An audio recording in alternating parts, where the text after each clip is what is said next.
cuestiones, los niveles de voltaje es una cosa que tenemos que tener alta claridad. Ya en la generación se genera en el nivel de media tensión. Esto genera directamente en alta tensión. Por lo tanto, es necesario pasar primero por una subestación elevadora. Una subestación, ¿cierto?, que va a elevar el voltaje de media tensión a alta tensión. ¿Ya? Entonces, lo normal que ocurre acá en esta etapa, ¿cierto?, es que de la media tensión, ¿cierto?, se eleve a alta tensión. Aquí tenemos entonces la primera subestación, o la primera parte de este sistema, que va a ser la que toma la energía que se genera y la eleva, ¿cierto?, eleva la tensión para ponerla en la línea de transmisión. ¿Por qué es necesario elevar la tensión? ¿Por qué no se transmite en media tensión nomás? Por las pérdidas, ¿cierto? A mayor voltaje, menor corriente. Y eso es parte de la teoría de transformadores, ¿cierto? Porque acuérdense ustedes que en la teoría de transformador, el transformador ideal que yo les hablaba recién, un transformador tiene una tensión en el lado primario, ¿cierto?, una tensión en el lado secundario, una corriente en el lado primario, una corriente en el lado secundario, y tiene una constante transformación, ¿cierto? Y esa constante transformación, ¿cierto?, relaciona, digamos, las tensiones y las corrientes ¿cierto?, de ese modo. La tensión del primario, ¿cierto?, con la tensión del secundario están relacionadas de esa manera, mientras que la corriente es inversa. Por lo tanto, como las pérdidas es 3 veces la corriente al cuadrado por la resistencia, y la pérdida reactiva, ¿cierto?, es 3 veces la corriente al cuadrado por la reactancia, ¿cierto? La única manera que nosotros tenemos de poder reducir la pérdida es bajando la corriente, porque no podemos bajar la resistencia ni la reactancia, porque la resistencia, ¿cierto?, la reactancia es el conductor, el cable, ¿cierto?, que la línea. O sea, cambiar la línea sería la otra alternativa, que seguramente es más cara. Así no puede ser. El pelado. ¿Sí?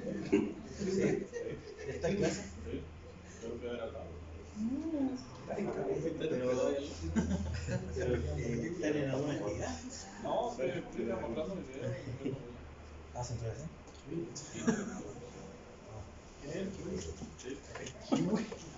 Quiero que te calles, por favor.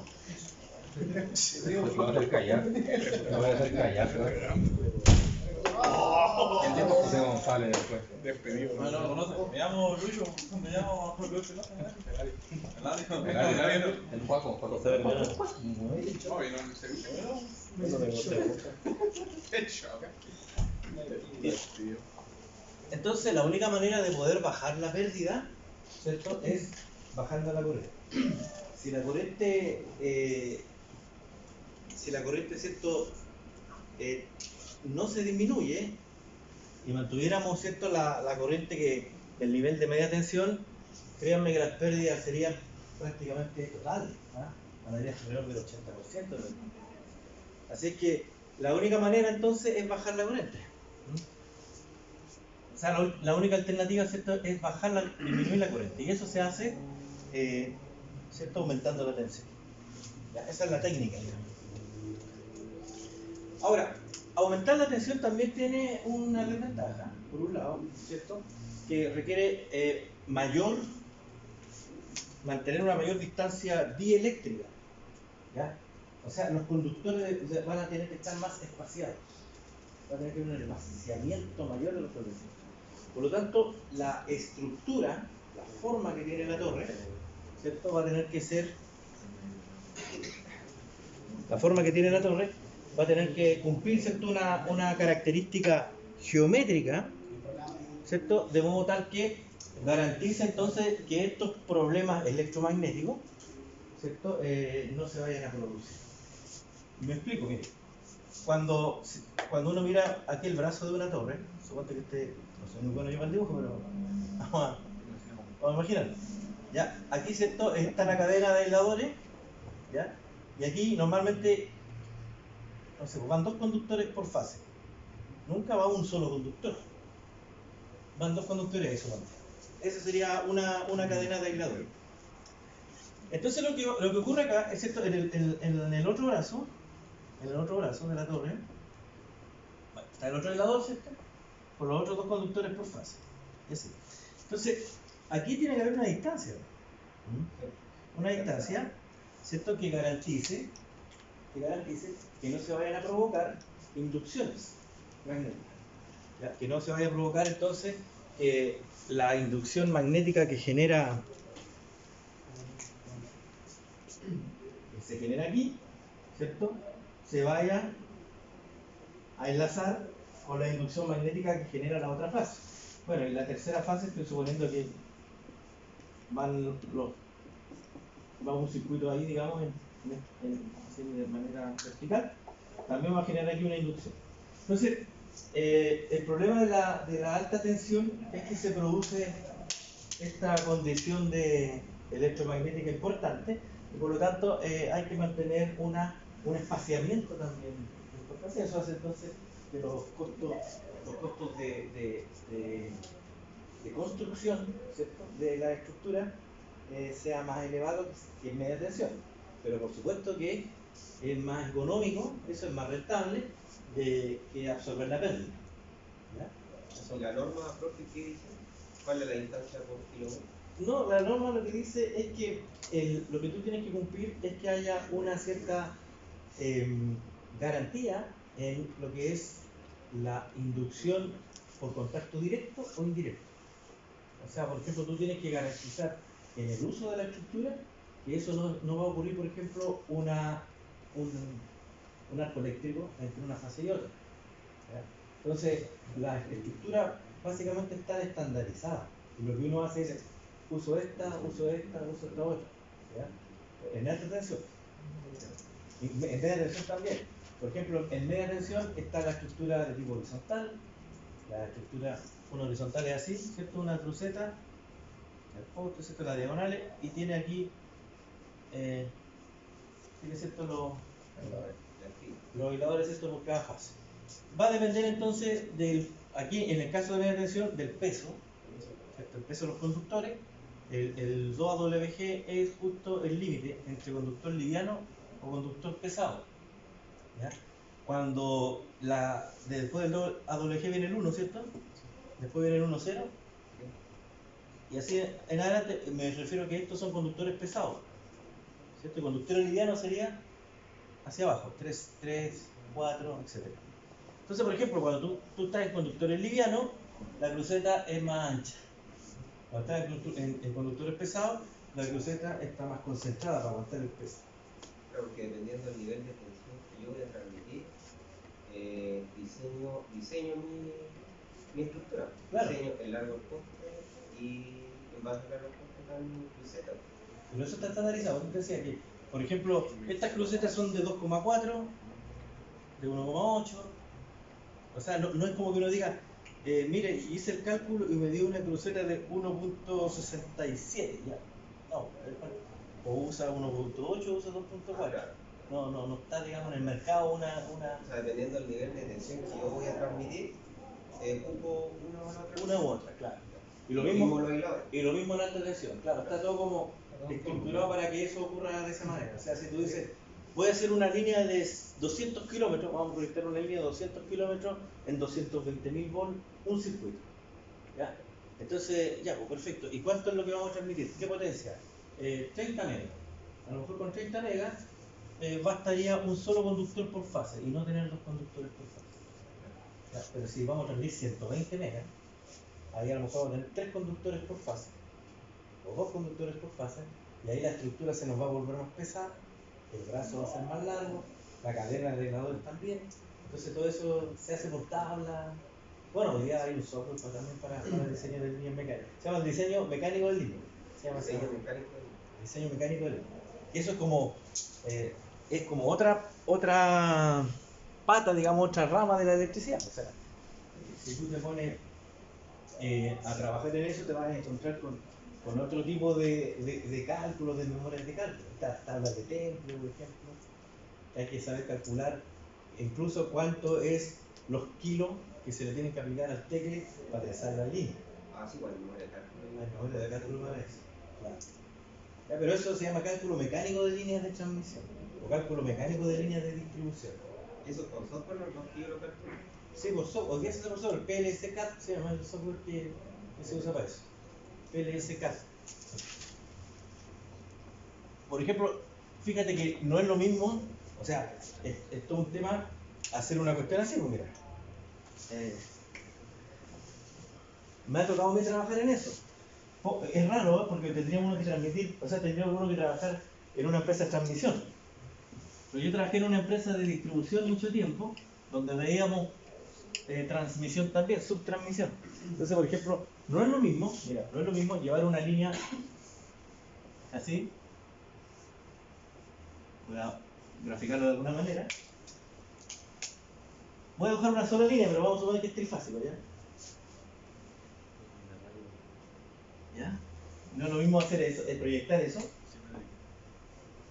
¿cierto? Que proyectar esto. ¿Está? ¿Cierto? Aquí el conductor va a tener que hacer otra figura. Y de hecho, si yo hago eso, esta línea se cae. Así que lo dibujé ahí porque esta estructura se llama portante, ¿ya? Como que van de paso, y aquí tendría que poner una que se llama anclaje. ¿Y cuál es? Ya me ha tocado tratar eso, entonces me pregunta.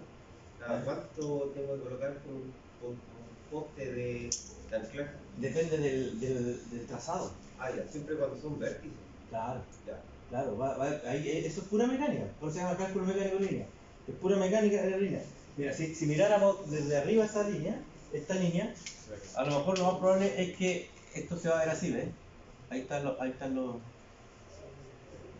crucetas, digamos, ahí van las tres líneas. Siempre la del medio va girando por el tema electromagnético. Claro, se va así cruzando. Y en cambio, por ejemplo, esta cosa, ahora no sería lo mismo hacer eso que por ejemplo, tú dices, mire, profe, aquí tengo que vaciar el camino, ¿eh? Vaciar el camino, entonces aquí hay un poste, aquí voy a poner un poste acá y otro poste tengo que ponerlo allá. Entonces ahí te das cuenta de que hay un quiebre, va a tener un tirante para acá para aguantar esa fuerza, va a tener que tener otro tirante para allá, y va a tener que tener un tirante para acá para aguantar la fuerza que va para allá. Y aquí, bueno, claro, entonces al final aquí te das cuenta hay una fuerza para allá, aguantas con ese tirante. Aquí hay un quiebre, tirante en ambos lados. Y aquí va para allá, otro quiebre. Entonces va a depender del trazado. Es el trazado longitudinal, pero también este trazado, ¿cierto? Porque si hay un cambio en la altura, ¿ya? En la altura, ¿cierto? Aquí habría que poner, como te decía yo recién, un portal que se llama, una estructura así más robusta, ¿ya? Un portal de anclaje. ¿Sí? No soy tan malo con el dibujo en realidad. Y aquí también un portal de anclaje, ¿eh? O petillanes que están ahí. El petillán que es autosoportante, claro. Es más caro. Entonces, pero ese es otro mundo, ¿eh? Es otro bonito, sí, es muy bonito. El cálculo mecánico. Y esa guatita que se ahí se llama flecha. Esta es la flecha, la guatita. Y resulta que la flecha, para poder calcularla, es una catenaria, es una ecuación de una ecuación cuadrática, ¿cierto? Entonces, para poder calcularla, es bien no llegar a tirar el cable. O sea, cuando uno hace una construcción de una línea, no te puede quedar, la línea no te puede quedar así, pues, así como que bien relajado ahí, ¿cierto? Y aquí bien tensa. Tiene que ser más o menos parejita la cosa, ¿ves? Tiene que ser así bien estéticamente bien bonita también, digamos, que sea. Y lo otro que hay que saber usted es que el cobre al menos con el calor se dilata, ¿cierto? Y con el frío se contrae. Entonces cuando hay cruces de línea, ¿ya? Cuando hay cruces de línea, en la ciudad, en la parte urbana, pasa un alimentador, una línea por abajo, pasa un alimentador por arriba. Si este conductor que tengo acá arriba es 2 rayas 0, y el que pasa por abajo es 6 AWG, el 2 rayas 0 es más pesado, ¿cierto? Entonces tengo que dejar una distancia más o menos importante, porque seguramente en verano se va a cortar esa distancia. No es lo mismo si pasa por arriba el 6, es más liviano, y pasa por debajo del 2 raya 0, que es más pesado. En el verano el 2 raya 0 se va a alejar más. Entonces no tengo ahí problemas de que haya una inducción magnética. ¿Ya? Oiga, y en Portera, cuando uno ve la línea, se cruzan siempre en la línea central, se va Sí, cruzando se va cruzando, eso claro. es por la distancia.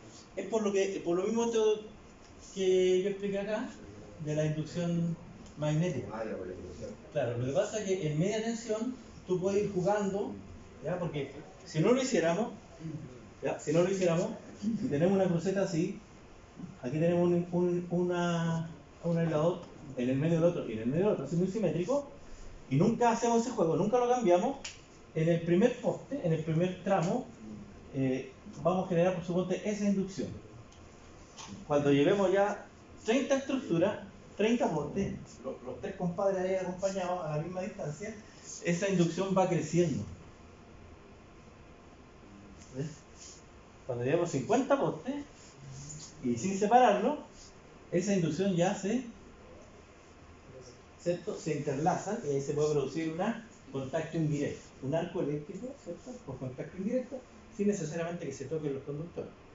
Entonces, para evitar eso, ¿qué es lo que hacemos? Patú, ¿qué es lo que se hacen? ¿Qué es lo que hacen? Van cambiando el conductor del medio, y por eso que la cruceta no es así. ¿Ya? No es que usted diga, dejémoslo así, se ve más bonito. No, porque usted tiene que procurar, ¿cierto? El primer poste, los dos aisladores van acá y el otro va solito allá. En el siguiente poste, este va solito y los otros dos van allá.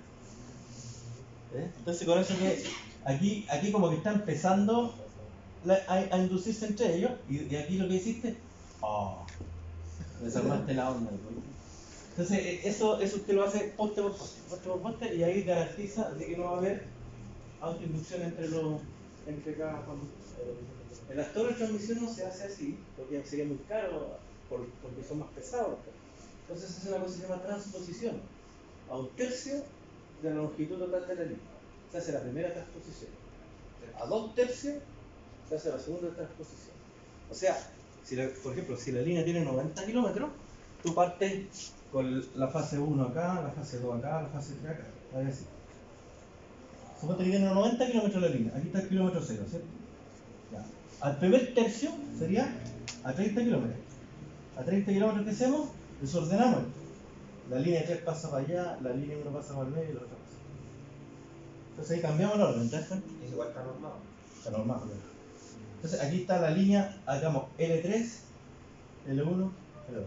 ¿Viste? Ahí cambiamos el orden. ¿Dónde toca hacer la otra transposición?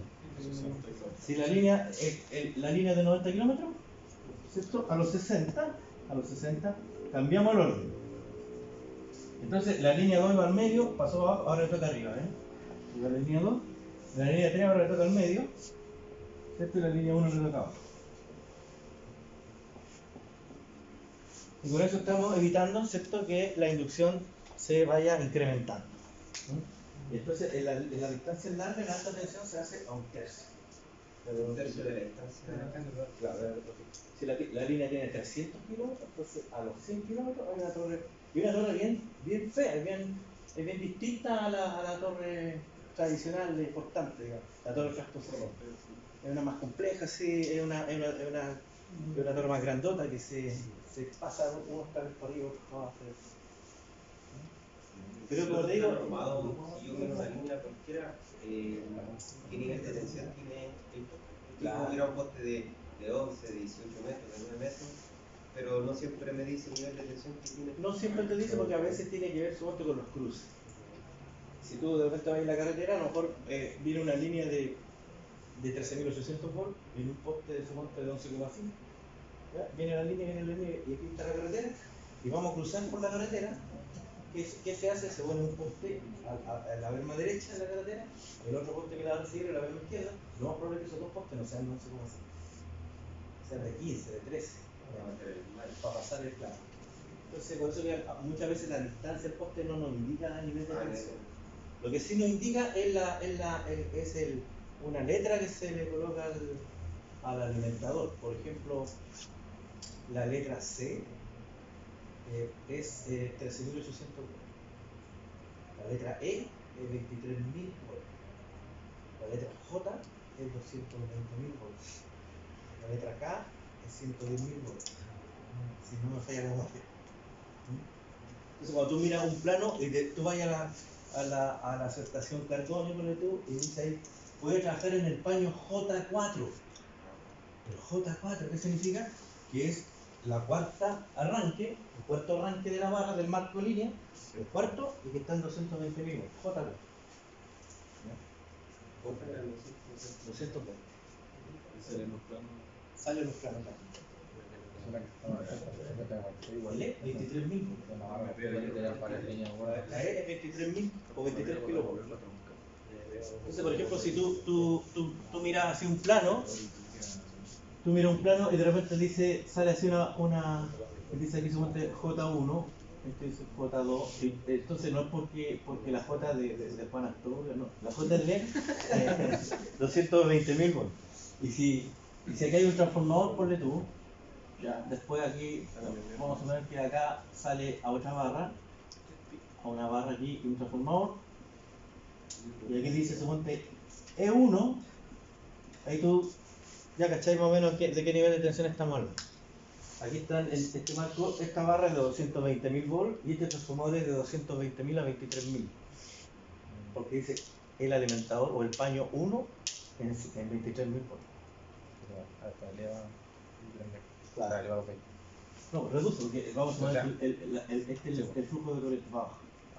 Va bajando. Estas son cositas que son importantes. Si usted en esta clase tiene consultas, así como salió una pregunta espontánea, me la puedo hacer, aunque no tenga mucho que ver con la lámina que estamos viendo, porque yo no me acuerdo de todas las cosas, de repente, si me preguntan me acuerdo, y si no me acuerdo o no sé, yo les voy a decir, no, pero yo no me sé, pero normalmente se los traigo después la respuesta. ¿Sí? Hemos perdido muchas en los ramos. Has perdido mucho. Y lo otro, claro, lo otro que a mí me pasó, yo me acuerdo cuando era estudiante, no preguntaba mucho, la verdad, preguntaba poco. Y cuando empecé a trabajar, estaba muy arrepentido de no haber preguntado en las clases, porque tenía muchas dudas. Me acuerdo que yo egresé, me acuerdo perfectamente, yo egresé el 9 de diciembre de 1998. Me acuerdo, y salí de la universidad y me dieron la nota de una prueba que si pasaba esa prueba, egresaba. Y sentía, y fui a tomar la micro, a la lección y sentía que no sabía nada. Sentía así como, esto era ser ingeniero. Y mi primer trabajo, tú me preguntaste recién de las malladeras, mi primer trabajo cuando empecé a trabajar fue ir a hacer unas mediciones de malladera. Y fíjate que yo me sabía, porque yo igual fui bien estudioso, entonces yo me sabía muy bien el método para medir, me acordaba. Nunca había ido a medir. Y el método era el método de Schlumberger. ¿Ya? El método de Schlumberger dice que tú tienes que construir una curva donde aquí está la distancia y esta es la resistencia. Entonces, primero tomáis a 1 metro, después tomáis a 2 metros, después tomáis a 1, 1,5, 2, 3, 5, 7, 10, 15, y ahí para allá. Hasta que tenéis que llegar hasta 100 metros, dice el método de Schlumberger, es el método para medir malla, o suelo en realidad, hasta 100 metros porque tenéis que construir con esto tienes que ir construyendo una curva, y normalmente la curva se empieza a quebrar, a pronunciar como a los 30 metros, aparece esta cosita, esta huevita. Y de acuerdo a la forma que tiene la curva, tú puedes concluir entonces cuánto es la resistencia al suelo.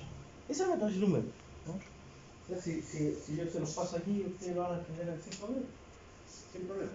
Luego, entonces, cuando yo fui a hacer mi primer trabajo, me dijeron, yo trabajaba en un área que se llamaba Ingeniería y Obras. Y yo trabajaba como ingeniero de estudio. Entonces, aprendí mucho porque cualquier memoria de cálculo llegaba a mi experiencia. Entonces llegaban cuestiones como esas de calcular, hay que calcular, y todo apurado, todo vaya. Si llegaba un viejo y me decía, hoy van a ir los viejos a tensar la línea, calcúlate cuánto hay que ponerle al tecle. Yo tenía 23 años, había recién egresado y no sabía lo que era un tecle. Todavía no sé. Peor. Bueno, la cosa es que me mandaron a medir malla tierra. ¿Ya? Yo fui con el instrumento, fui tan chulo y dije, esto es un método de número. Y vamos. Entonces, cuando llego, era una sucursal del Banco Estado, donde antiguamente estaba el supermercado Atacama, y ahora hay un Unimar ahí en Van Buren con los carreros. Antes había un supermercado Atacama, ¿sí? Y al ladito del supermercado, por la calle Carrera, había una sucursal del Banco Estado, que ahora está metida dentro del Unimar. Claro, pero en ese tiempo estaba afuera, tenía como una casa adaptada. Entonces había que proyectar la malla tierra para el Banco del Estado. Y yo llego con mi instrumento, llego al patio y el patio era más de la mitad de esta sala. Entonces no alcanzaba ni tomar 2 puntos de esa curva. Claro, entonces yo dije, no, me están agarrando acá para el, ¿ah? ¿Cómo se llama? La bautizada y me están pegando estos viejos. Entonces me devolví nomás, no, me saqué el instrumento. Porque como sabía la teoría dije, ¿qué saco con medir 3 puntos para dar una recta? Y para poder sacar una resistencia tengo que sacar un perfil. No tengo perfil. Me devolví a la oficina. Profesional.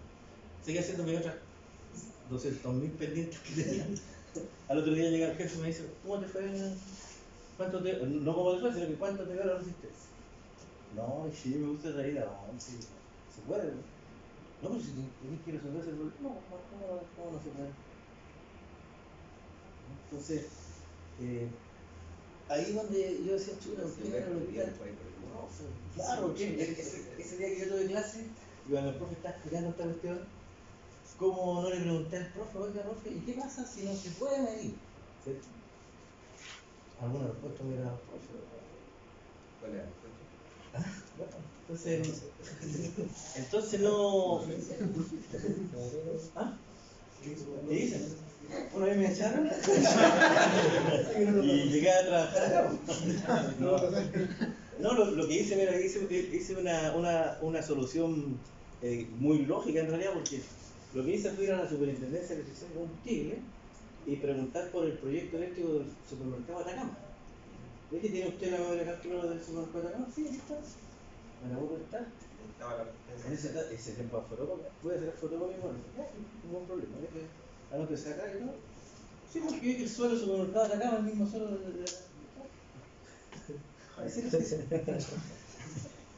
pero no medí nada. No se podía medir. Lo mismo cuando uno mide por el método del 62%, 6 veces la diagonal, y la diagonal me da súper lejos. Entonces no se puede. Claro, además que se supone que cuando uno aplica esos métodos en una idealidad de Schlumberger o de Benner, que es el otro método, es que no hay nada alrededor del sitio donde están midiendo, o sea, no hay tubería, no hay ducto, no hay nada. Pues se supone que eso causa interferencia. Y nosotros, por ejemplo, nos tocaba hacer mediciones de malla tierra muchas veces en la planta concentradora, así, está lleno de cuestiones por todos lados. Interferencia. Entonces a veces la medición no daba, el instrumento no medía. Y son cuestiones que si ustedes hoy día están trabajando en electricidad, tienen muchas ventajas, más que yo, que cuando yo estudié electricidad. Porque yo me tenía que imaginar las cosas. Ustedes si están trabajando en electricidad lo están viendo. Y hay que aprovechar eso. Eso hay que aprovechar. Aparte que en la universidad normalmente, sea la universidad que sea, tenga recursos, pocos recursos o buenos recursos, nunca va a haber un laboratorio o nunca va a haber un problema como el que realmente ocurre después en el ejercicio de la profesión. Entonces, si ustedes están trabajando ahí, me pueden hacer las preguntas que deseen, porque la verdad, se lo digo sinceramente, yo he aprendido a veces mucho con ustedes, digamos, conversando. Cuando esos niños que vienen acá a las tesis, a veces vienen, o lo que tú me preguntabas, son cosas que créanme que yo me actualizo. Me gusta. De hecho, yo estoy haciendo clases aquí en la noche justamente para mantenerme un poquito actualizado con lo que traen acá a colación. Y no por lo que me pagan, ¿no? Sino por el lado. Por amor a la dedicación. Así que Bueno, estábamos hablando de los transformadores. Los transformadores son muy relevantes en los sistemas de potencia. Muchas veces los libros dicen que adaptan los niveles de voltaje, y es cierto eso. ¿Cierto? Los transformadores van adaptando los niveles de voltaje, porque después que ya pasaste la etapa de transmisión, ¿cierto? Ya el problema de la pérdida está controlado, no se resuelve, no se va a hacer la pérdida, pero se controla. Hay que empezar, hay que llegar acá hasta el último usuario. Entonces hay que ir con sus estaciones reductoras. Y créanme que ese sistema eléctrico en Chile es más o menos sencillo. Por la geometría, la forma geométrica que tiene, es más sencillo que el sistema eléctrico de nuestros vecinos cercanos. Que Argentina, por ejemplo, que Brasil. El sistema eléctrico brasileño es mucho más complejo. Pero el sistema chileno es una cosa que, digamos, técnicamente es más o menos sencillo a nivel de transmisión, pero que por otro lado, a nivel de estabilidad es complejo. Porque, tienen que imaginarse ustedes que eso es como una columna, ¿cierto? Una columna donde hay unidades que producen, inyectan energía a esa columna, y hay otros que retiran, ¿ya? ¿Y cuál es el problema de eso? Se llama despacho, ¿ya? ¿Cuál es el problema del despacho económico? El problema del despacho económico de carga es que esto se trabaja por potencia instantánea. Por potencia instantánea. O sea, si tuviéramos así una especie de wattmetro que pudiera medir en este rato la potencia que está consumiendo Chile, ese wattmetro debería marcar lo mismo de lo que está generando. O sea, no puede haber ni más ni menos. O sea, lo que se consume, ¿cierto? Lo que se consume va de la mano con la pérdida también, ¿cierto? Se consume y va de la mano eso con la pérdida. Entonces, lo que tiene que ocurrir aquí en estos sistemitas de generación, transmisión y distribución es que hay un equilibrio.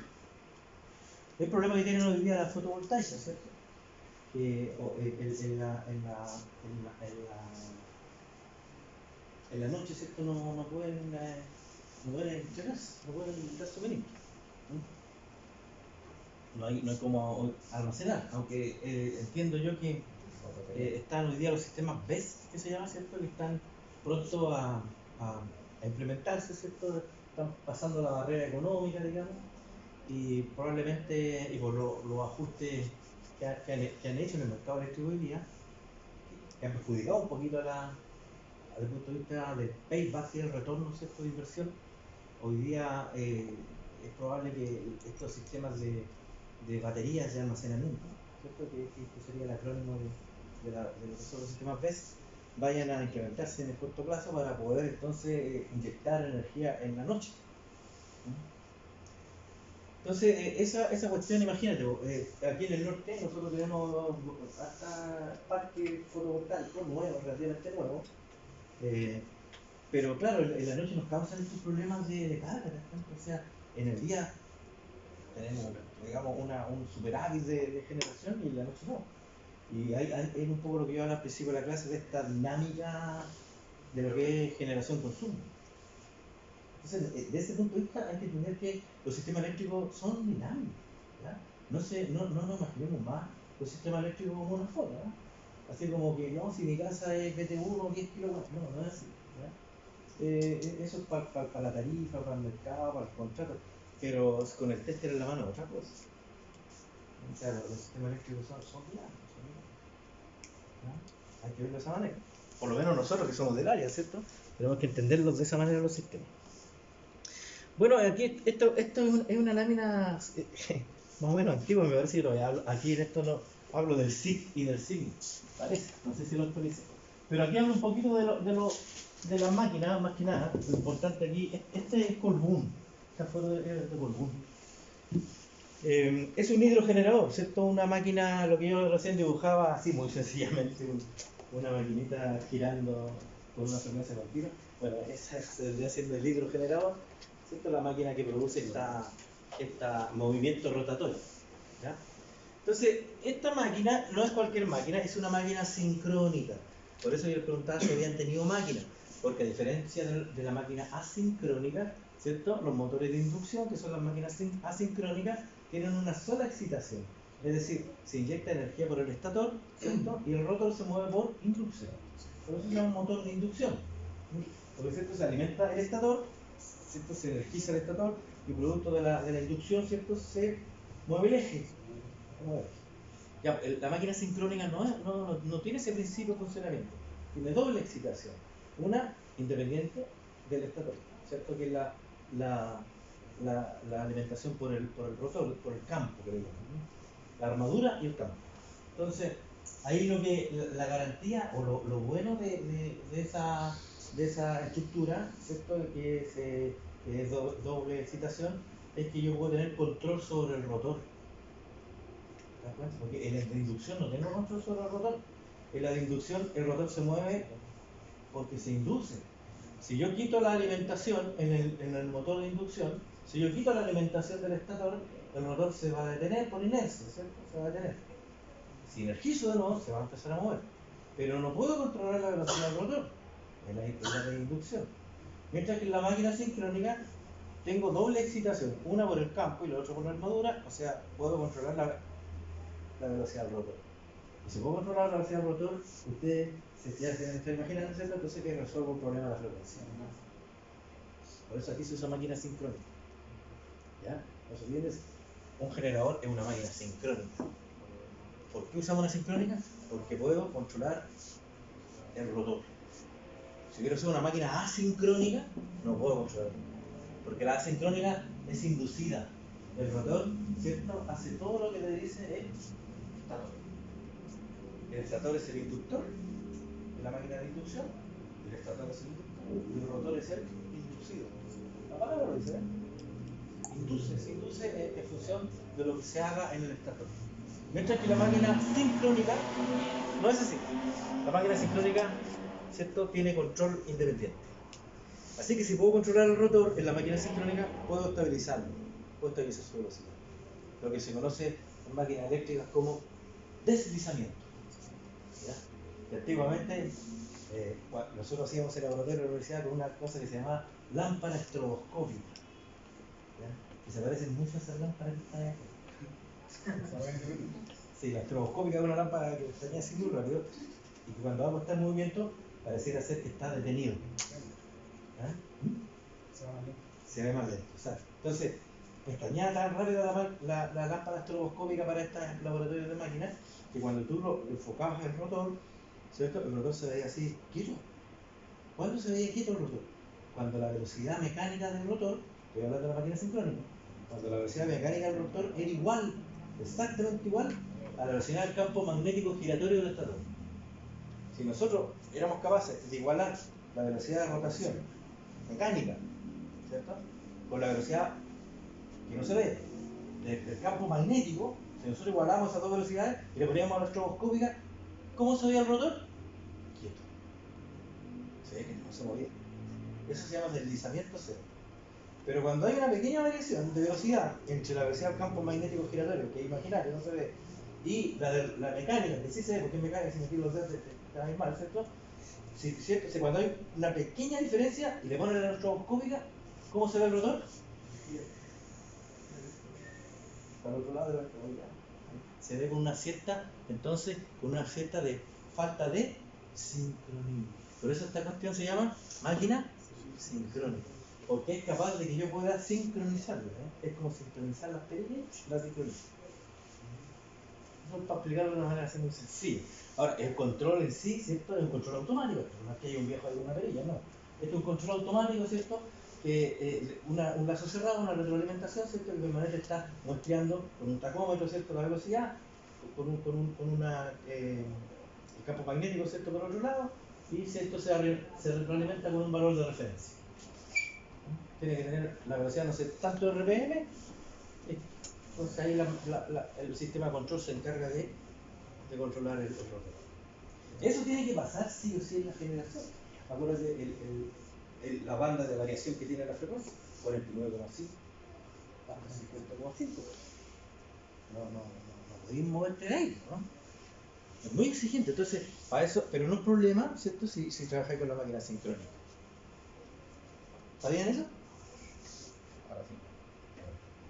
Esa es la máquina sincrónica. Es decir, a veces no se ocupa usted, si la mayoría de ustedes trabaja a lo mejor el procesos industriales, no se ve la máquina sincrónica, se ve motor de inducción. El motor de inducción es ampliamente utilizado en la industria, el 80% de las máquinas son motores de inducción. Es raro ver una máquina sincrónica, salvo cierto que la estoy ocupando como compensador reactivo, compensador estable, como banco compensador, también se usa eso. Pero tú le vas a preguntarle a un viejo así de una hidroeléctrica, oye, explícame lo que es la máquina sincrónica, y te da una charla así mucho más clarita de la que yo te expliqué aquí, no sé. ¿No? O sea,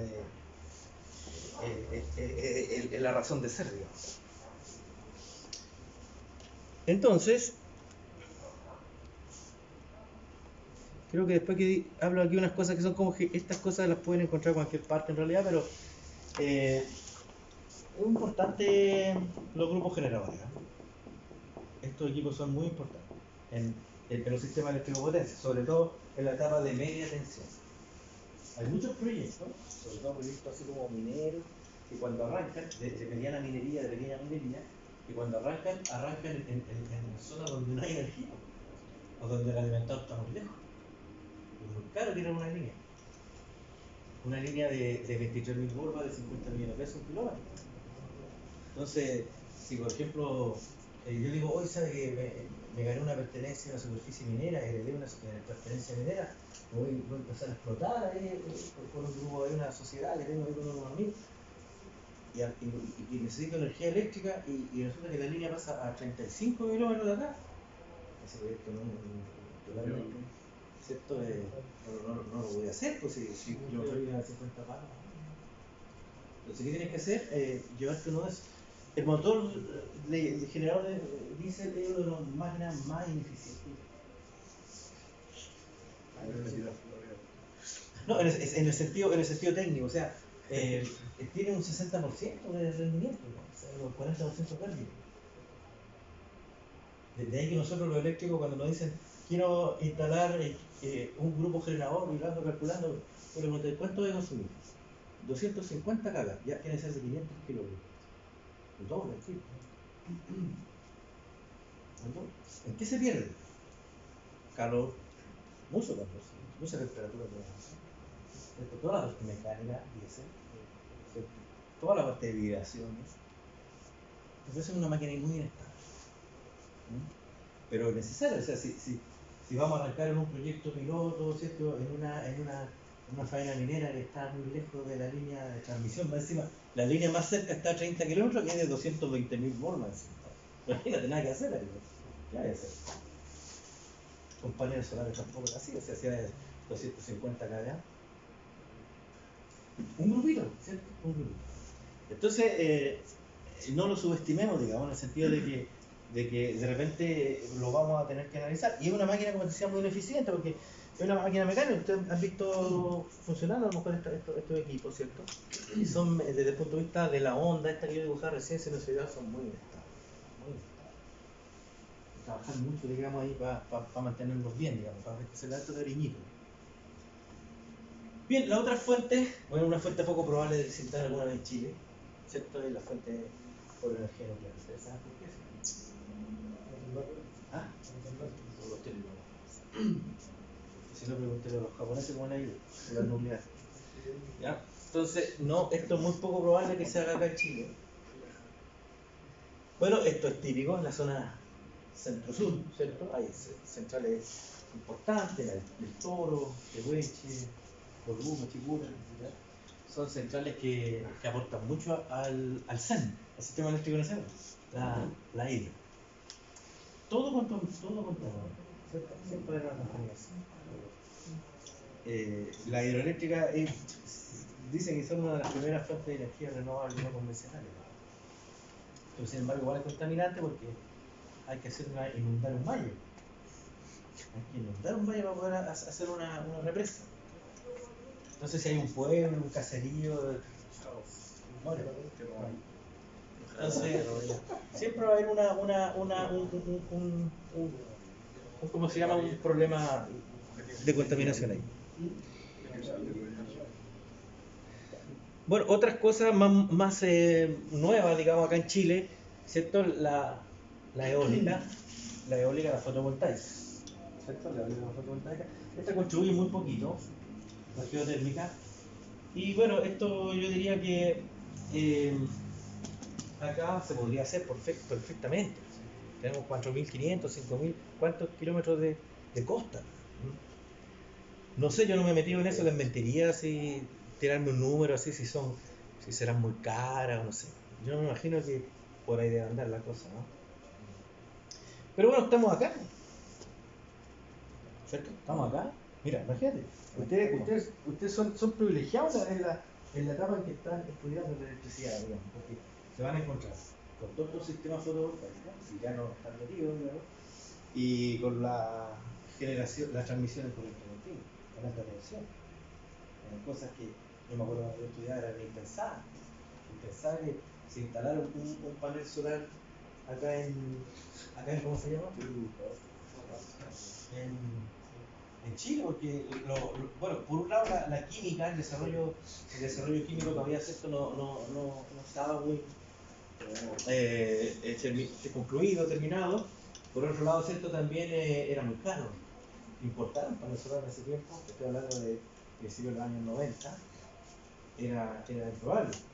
Y lo otro, me acuerdo que siempre, a veces en la universidad yo iba a algunos seminarios que hablaban de que se iba a interconectar el sistema norteño con el sistema interconectado central, el SIC. En ese tiempo estaban aislados. Y que esa interconexión se iba a hacer en corriente continua, de alta tensión, ¿no? Se discutió mucho, incluso algunos compañeros hicieron tesis de esas cosas. ¿Ya? Entonces, de verdad que para mí, el otro día vino la gente de ese grupo, Conexión se llama, el grupo que está a cargo de la línea de alta tensión, vinieron aquí a la universidad y yo estaba muy grato escuchando la charla, digamos, era una charla más bien corporativa, más que técnica, pero para mí era como un sueño cumplido, ¿sí? Una cuestión de que yo cuando estudiante decía, oye, ojalá alguna vez se instale un sistema de corriente alterna en alta tensión, debe ser bonito, debe ser para el país esto una hazaña hacer eso. Y pensé que nunca se iba a lograr el proyecto de ese tipo y ya ahora nos contaban que ya está en la etapa de aprobación de impacto ambiental. Se empieza a construir el próximo año y ya el 2027 va a estar funcionando, 2026. Entonces, hoy día ustedes están en eso, están en esta industria, digamos, que una buena industria por lo demás. Te repetía, mira, es una buena industria. Ya, esta es una subestación elevadora, ¿cierto? Ahí está el patio, ¿no? El patio de alta tensión de la subestación, donde se eleva el voltaje. ¿Ya? Una cosita así, ¿cierto? En la que eleva el voltaje de 12.000, de 10.000 bolas a 220.000 bolas. Es un transformador de poder, se llama. Un transformador de poder que, por supuesto, créanme, que ese transformador es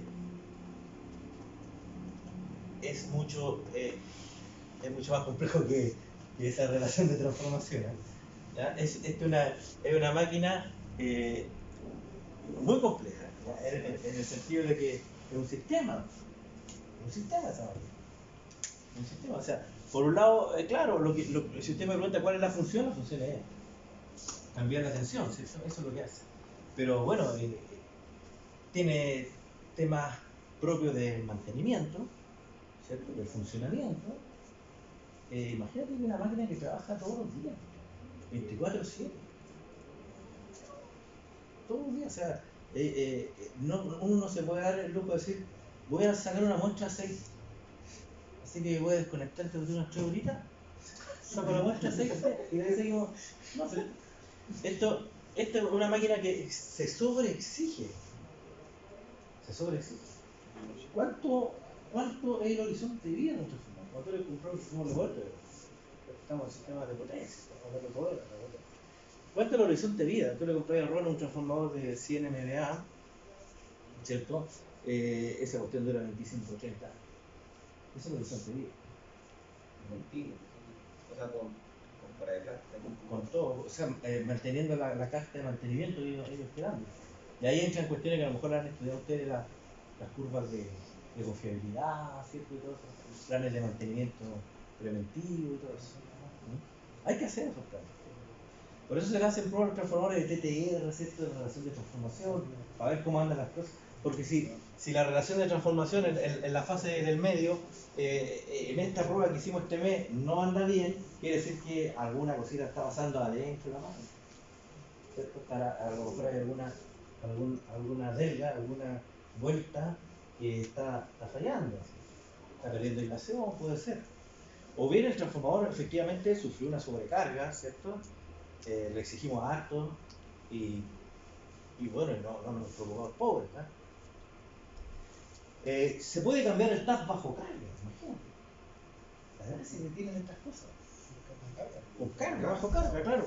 O sea, imagínate, está esta cuestión, suponte que este sea mira, por el tamaño debe ser de unos 50, 80 MBA. Suponte que este sea de unos 80 MBA y de repente estáis con 77 MBA, 77 MBA, ¿ya? Y cambiáis TAP. ¿Qué significa cambiar de TAP? ¿Ya? Que si en el primario el parrón, ¿ya? El marco línea, el parrón que está ahí, dice J, ¿cuánto sería el voltaje? 220. Y ahí dice E, ¿cuánto sería el voltaje? 23. Entonces, imagínate que estamos nosotros en el lado 23, al estar la carga, con 77 megas. Y no estamos con 23 volts, estamos con 21 kilovolts. Estamos teniendo un problema de estabilidad. ¿Qué vamos a pedirle al suministro? El cambio TAP. ¿Pero lo vamos a hacer nosotros? No, porque este también es de inducción, igual que el motor de inducción. ¿Dónde se hace el cambio del TAP? ¿En el lado de 220 o en el lado de 23? ¿Ah? En el lado de abajo. En la prueba. Buena pregunta, ¿no? Pero ahí uno debería asesorarse con el elevador, el fabricante. Es que supongamos que ya tenéis toda la capacitación. Estás a cargo tú del cambio de TAP. Como que te mandaron a abrir la misma.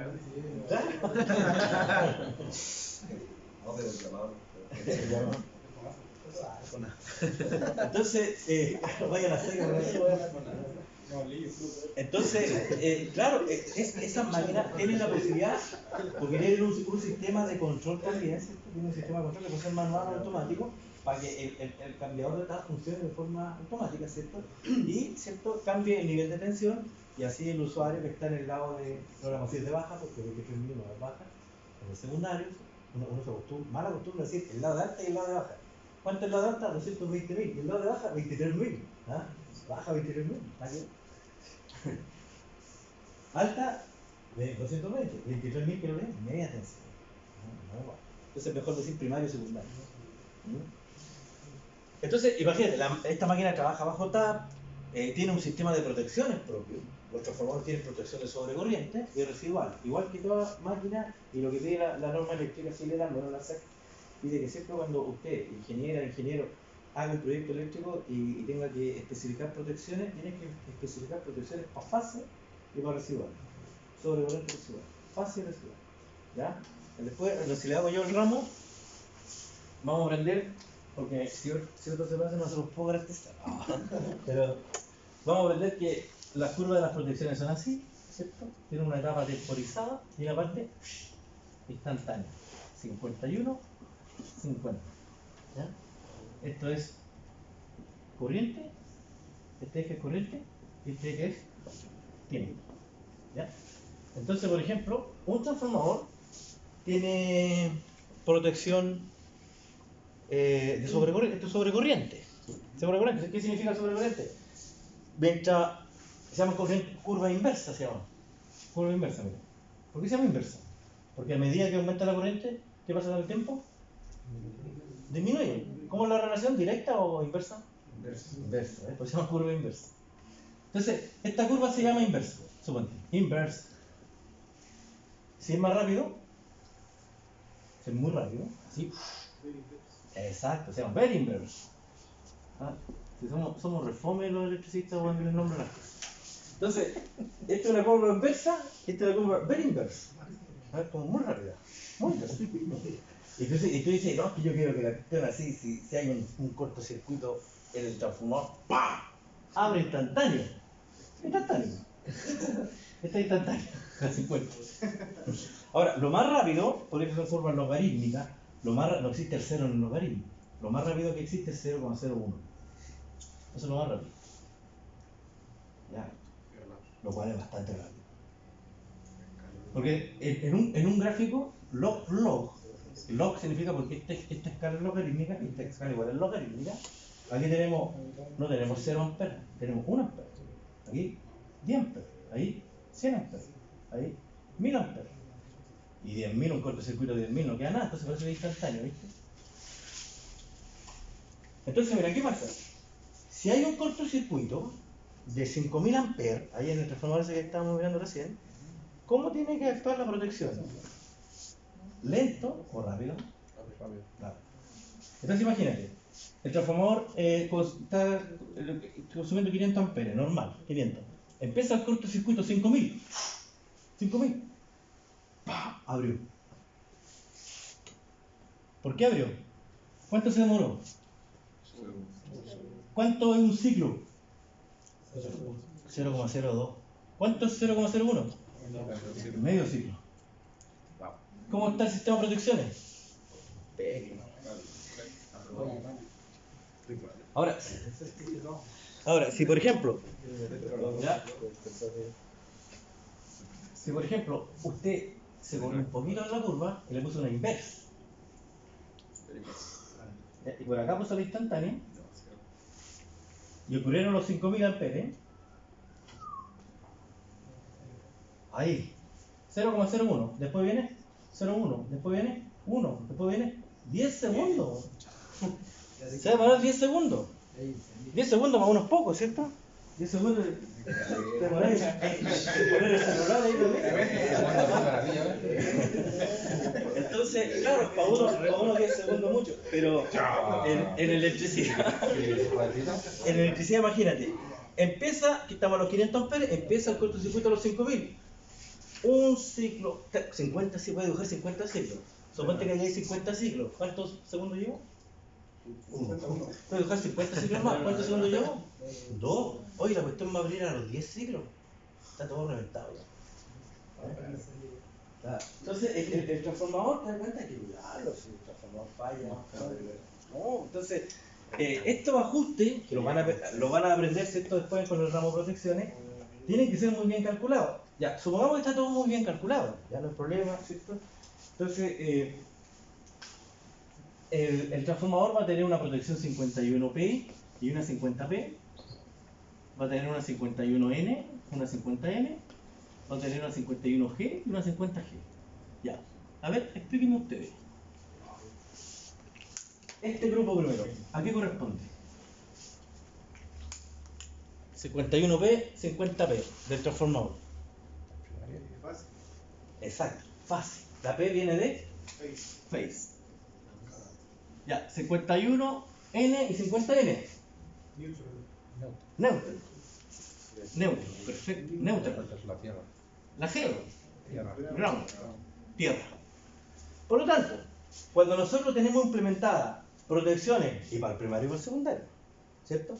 Protecciones 51 y 50P, 51 y 50N y 51 y 50G, tenemos solamente protección de sobrecorriente. ¿Qué significa sobrecorriente? Que si hay mucha corriente.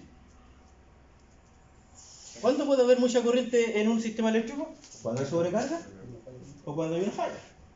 Cuando hay sobrecarga, nos podemos dar el lujo de que esa sobrecarga dure. De hecho, ¿sabes por qué los transformadores duran en sobrecarga hasta 5 horas? 5 horas hasta un 20%. Hasta un 20%. O sea, tú dices, ¿en serio? ¿Sí? O sea, si mi transformador es de 100 megas, ¿yo le puedo sacar 110 megas? Sí. Ah, pero todo el mes, no, 5 horas. Tiene una condición de sobrecarga. O si no, comprate un transformador de 120 megas. ¿Ya? Entonces, ¿se puede sacar un poquito más? Sí, un poquito, pero un ratito. ¿Ya? Eso es sobrecarga. No es una cuestión que hay que estar así muy urgido, que va a explotar, no. ¿Ya?